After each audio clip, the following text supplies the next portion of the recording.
ਭਾਰਤ ਦੇ ਪ੍ਰਧਾਨ ਮੰਤਰੀ ਨਰਿੰਦਰ ਮੋਦੀ ਵੱਲੋਂ ਅਸਾਮ ਵਿੱਚ ਯੂਥ ਰੈਲੀ ਦੌਰਾਨ ਭਾਰੀ ਇਕੱਠ ਨੂੰ ਸੰਬੋਧਨ ਕੀਤਾ ਗਿਆ ਅਤੇ ਨਾਲ ਹੀ ਨਾਲ ਆਪਣੇ ਵਿਚਾਰ ਵੀ ਪੇਸ਼ ਕੀਤੇ ਗਏ। जागो हे भारत, जागो हे वीर, आगे बढ़ो किए उन्नत शीर।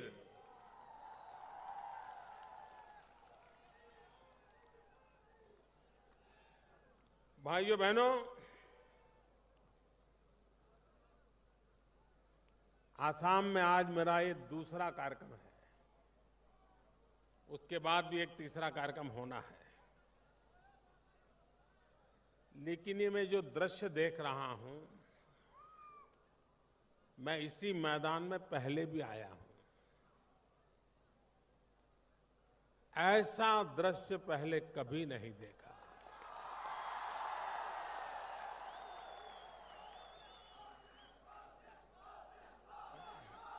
और लास्ट जब मैं आया था तब तो चुनाव की गहमा गहमी में आया था।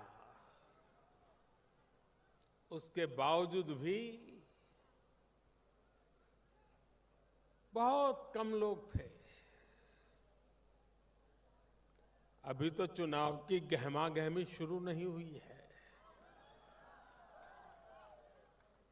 उसके बाद भी ये माहौल,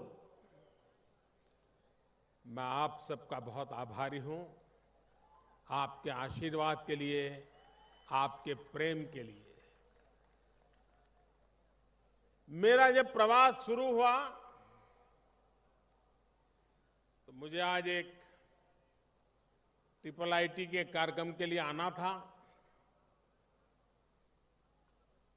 तो हेमंत जी, सोनोवाल जी मेरे पास आए कि कुछ समय हमें भी दे दीजिए, और उसमें से कार्यक्रम बन गया।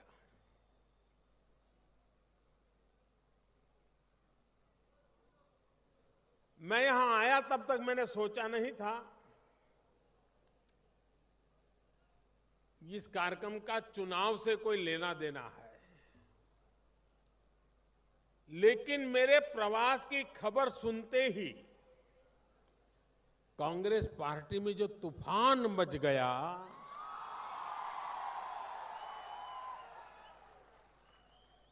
जो परेशानी पैदा हुई,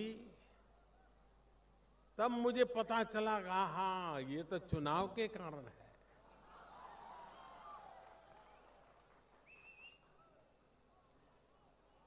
मेरे आसाम के भाइयों बहनों, आपने 10 साल इस देश को प्रधानमंत्री दिया है। आसाम ने दिया ना प्रधानमंत्री। डॉक्टर मनमोहन सिंह जी यहां से चुन करके आते थे ना, वो आसाम के प्रतिनिधि थे ना। 10 साल देश के प्रधानमंत्री रहे आसाम से, और 15 साल से श्रीमान तरुण जी मुख्यमंत्री हैं, कांग्रेस की सरकार है। वैसे भी यहां हमेशा कांग्रेस की सरकार रही। भूतकाल में बहुत कम समय औरों को मौका मिला है। आज आसाम की जो कुछ भी स्थिति है, इसके लिए जिम्मेवार कौन? कौन जिम्मेवार? कौन जिम्मेवार भाई? कौन जिम्मेवार? और मजा देखिए, 15 साल उन्होंने सरकार चलाई, 10 साल यहां से प्रधानमंत्री आए, और हिसाब मेरे से मांग रहे हैं।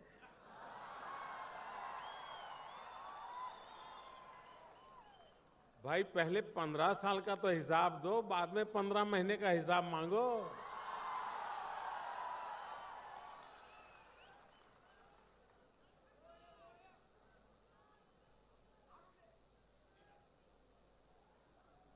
बिहार, आसाम के पास क्या नहीं है मेरे भाइयों बहनों? क्या नहीं? इतनी प्राकृतिक संपदा है, पानी का भंडार है और नौजवान बड़े ताकतवर है।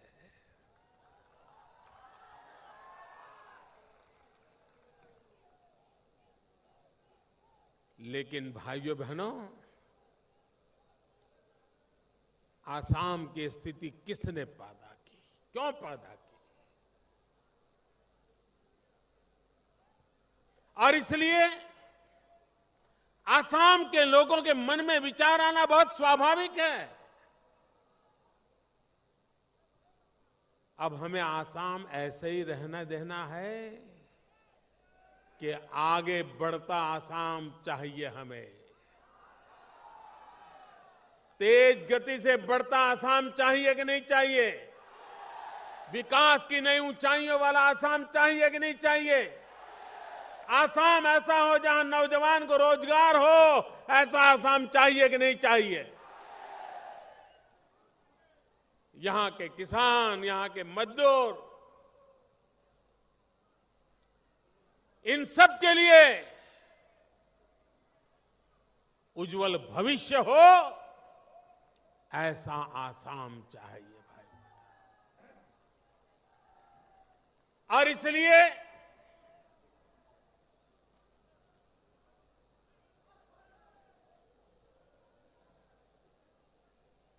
आज दुनिया में चाहे वर्ल्ड बैंक, चाहे आईएमएफ, चाहे कोई भी दुनिया की रेटिंग एजेंसी, एक स्वर से दुनिया में से एक ही आवाज उठ रही है कि दुनिया की बड़ी देशों की जो इकोनॉमी है, उसमें अगर सबसे तेज गति से आगे बढ़ने वाली इकोनॉमी है तो उसका नाम हिंदुस्तान है। तेज गति से आज हिंदुस्तान विकास की ओर आगे बढ़ रहा है। इतने कम समय में आज देश में एफडीआई में, फॉरेन डायरेक्ट इन्वेस्टमेंट में 40% की वृद्धि हुई है भाइयों, 40%। ये धन जो विदेश से आया है, ये धन जो विदेश से आने वाला है, वो किस काम आने वाला है? यहां उद्योग लगेंगे,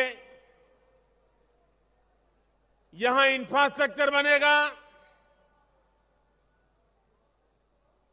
और सबसे बड़ी बात, यहां के नौजवान को रोजगार मिलेगा। देश के नौजवान को रोजगार चाहिए और इसलिए हमारी सरकार एक बात पर बहुत ध्यान केंद्रित करके आगे बढ़ रही है और वो बात है विकास, विकास और विकास। एक ही मुद्दा, विकास।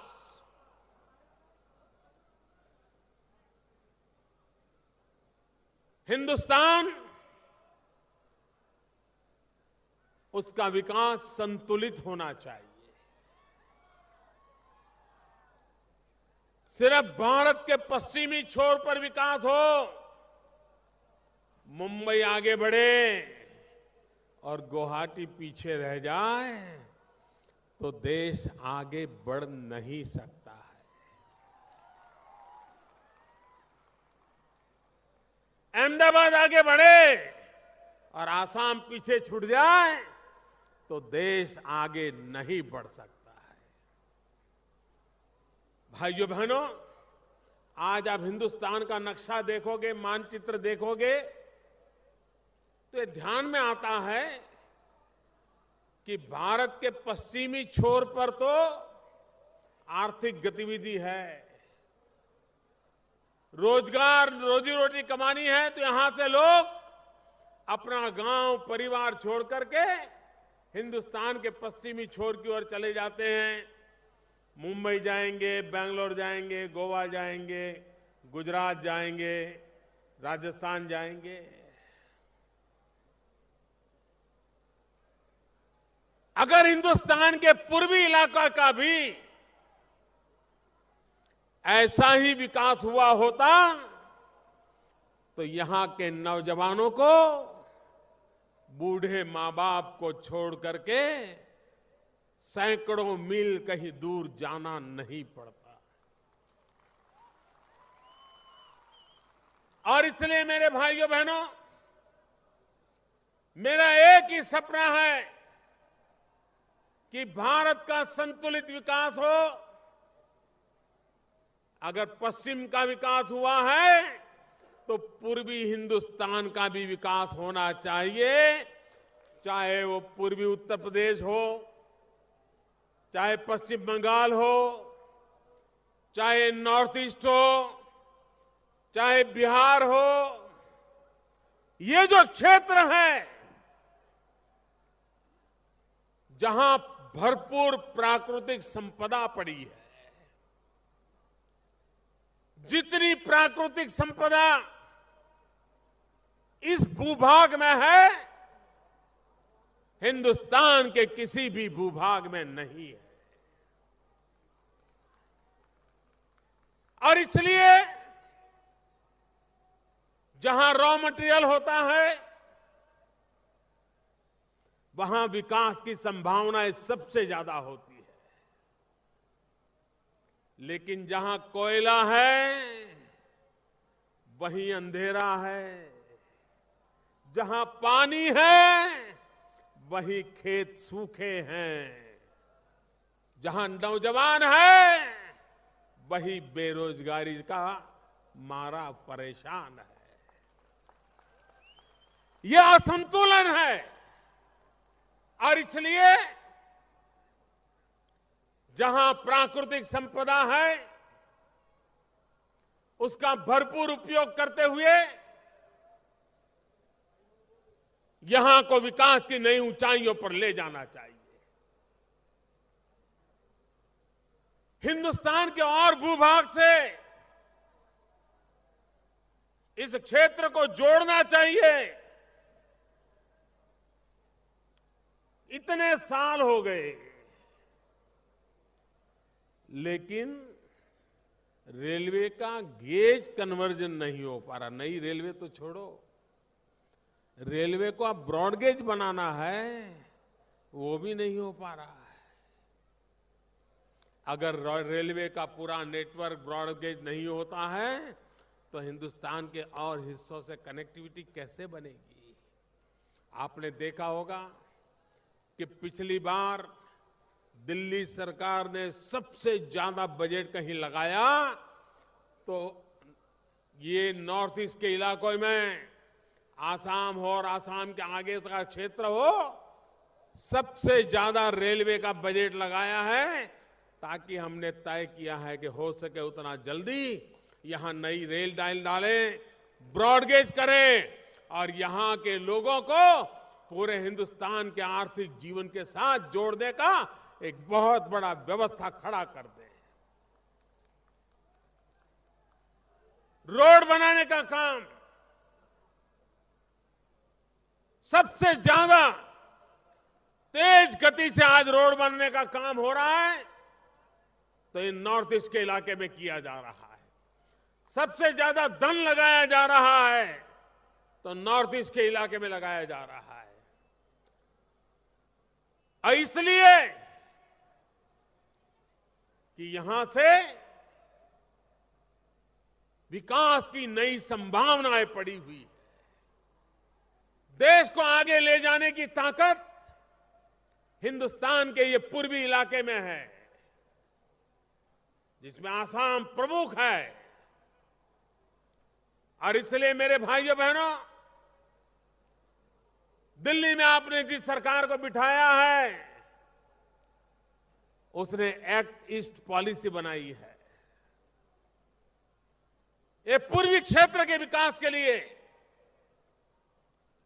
हिंदुस्तान में ग्रीन रिवॉल्यूशन हुआ, पहला ग्रीन रिवॉल्यूशन हुआ, प्रमुखतया पंजाब, हरियाणा, इन राज्यों की भूमिका रही थी। और पूरे देश का पेट भरने का काम देश के किसानों ने बीड़ा उठाया, पूरा कर दिया। लेकिन भाइयों बहनों, अब हिंदुस्तान में सेकंड ग्रीन रिवॉल्यूशन, दूसरी हरित क्रांति अगर वो होने वाली है तो हिंदुस्तान के इस पूर्वी इलाके से होने वाली है, आसाम से होने वाली है भाई।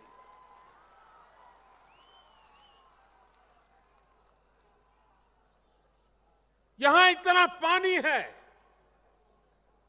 इतनी उपजाऊ जमीन है, मेहनतकश किसान है। अगर यहां पर आधुनिक विज्ञान को लाते हुए काम किया जाए तो कितना बड़ा परिवर्तन आ सकता है। आज मैं सिक्किम से आ रहा हूं। मैंने देश भर के कृषि मंत्रियों को सिक्किम बुलाया था, देश भर के कृषि सचिवों को बुलाया था। 2 दिन वहां मंथन किया और ये मंथन इस बात का था कि हम कृषि क्षेत्र को आधुनिक कैसे बनाएं, हमारे किसान की इनकम। भाइयों बहनों, मेरा सपना है कि 2022 जब हिंदुस्तान आजादी के 75 साल मनाता होगा, भारत के 75 साल की जयंती हर हिंदुस्तानी शान से मनाता होगा। जब भारत के आजादी का 75वां साल हो तब हिंदुस्तान कैसा हो।